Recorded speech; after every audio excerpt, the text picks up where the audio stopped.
মতিনগর বাজার থেকে 3 কিলোমিটার দূর ভুবননগর নয়াগ্রাম পার্ট 4 এর রাস্তাঘাটের অবস্থা খুব শোচনীয়। এই রাস্তা দিয়ে হিন্দু, মুসলিম, খাসিয়া, খ্রিস্টান সব জাতির লোক আসা যাওয়া করেন, কিন্তু এখনো পর্যন্ত কোনো মন্ত্রী নেতার নজরে পড়ে না। এক সময় দলাই বিধানসভা আসনের অন্তর্ভুক্ত ছিল, তখন পরিমল শুক্লবৈদ্য টিলা কেটে রাস্তা বানিয়ে দিয়েছিলেন। ডিলিমিটেশনের পরে এই এরিয়াটা লক্ষ্মীপুরে চলে গেছে। তাই বর্তমানে বিধায়ক কৌশিক রায়ের দৃষ্টি আকর্ষণ করে গ্রামের লোকেরা বলছেন যে আমাদের রাস্তাটা আসা যাওয়ার মতো উপযোগী করে তুলে দিন। বিস্তারিত দেখুন।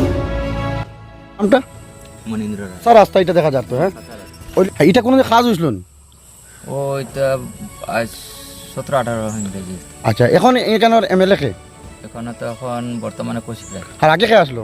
আগে আসলো পরিমল শুক্লবৈদ্য। পরিমল শুক্লবৈদ্য থাকতে এখানে কোনো কাজ করাইছিলেন? ওই ও তো ওই সময় থাকতে কাজ হয়েছিল, আর এখন আর হয়েছে না। হয়েছেন। সাইবুল হোসেন, আপনার এই জায়গার নাম হইল? ভুবননগর নয়াগ্রাম। হ্যাঁ, আচ্ছা। আপনারা কিতা কারণে মানে আমার এখানে কইলা আইবার লাগি বা ইয়ে করবার লাগি একটু কইন নাকি? তো মানে আমরা রাস্তাটার লাগে মতলব দীর্ঘ রাজনীতির মতো রাস্তার কোনো কাজ নাই, কাজ হয় না। কিবা কাজ হইলে একটা সুবিধা হইলো আর কি। আমরা নয়াগ্রাম পার্ট 4 এর মানুষের লাগে কেমন মানুষের আওয়াজ করেন ডেইলি? ডেইলি প্রচুর মানুষ আওয়া যাওয়া করেন। আপনার নামটা?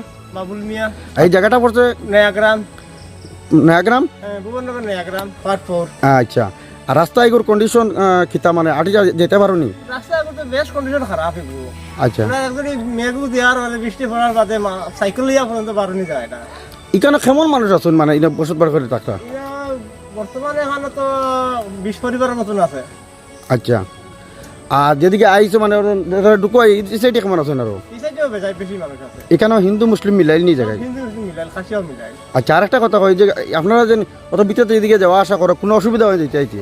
যাইতে তাহলে রাস্তা লাগে অসুবিধা, আর কোনো অসুবিধা নাই। আর এমনি চলাফেরার লাগে এমনি কোনো অসুবিধা নাই। হিন্দু মুসলিম সব আর মিলিয়ে চলে তো? আমরা মিলিমিশি সব এক জায়গায় থাকি আমরা। তাই। আচ্ছা আচ্ছা, তো এখন আপনারা মেইন দাবি হইলো আমরা রাস্তাটা হইতো। রাস্তাটা, আপনারা একটু রাস্তাটা আমি ও সাইড ওখান দেখাই দেখুন, উসানিল রাস্তা। এইটা হইলো একটা পাহাড়ের উপর, মানে ও দেখুন পাহাড় আছে, এখানে অনেক মানুষ আছেন বসত বাড়ি করিয়া এখনো পর্যন্ত আসুন, তো কষ্ট কর না।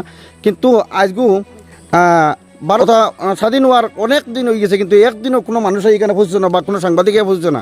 আজকে তারা আমার ফোন করছেন যে দাদা একটু জায়গাটা লাগে আপনি কইয়া দিন যে আপনার চ্যানেলের মাধ্যমে, আপনার পেজের মাধ্যমে। তো তখন আমরা যদি এই রাস্তাটা হয় বহুত ভালো হইব। এর লাগে আমি আজকে কেন ইয়া পৌঁছেছি। আমি সরকারের কাছ থেকে ওটাও অনুরোধ রাখি আর যে অতি সত্বর এই রাস্তাটা যদি বেশি না পারেন কিছু হিসাবে ব্লক লাগাই দিলে মানুষ কিন্তু আওয়াজ অসুবিধা, ব্লক লাগাই দিলে কিন্তু আওয়াজ অসুবিধা হইব। আচ্ছা, আপনারা আর কিচ্ছু করেন না, আমি আমার ভিডিওটা ওখানে শেষ করলাম। ধন্যবাদ।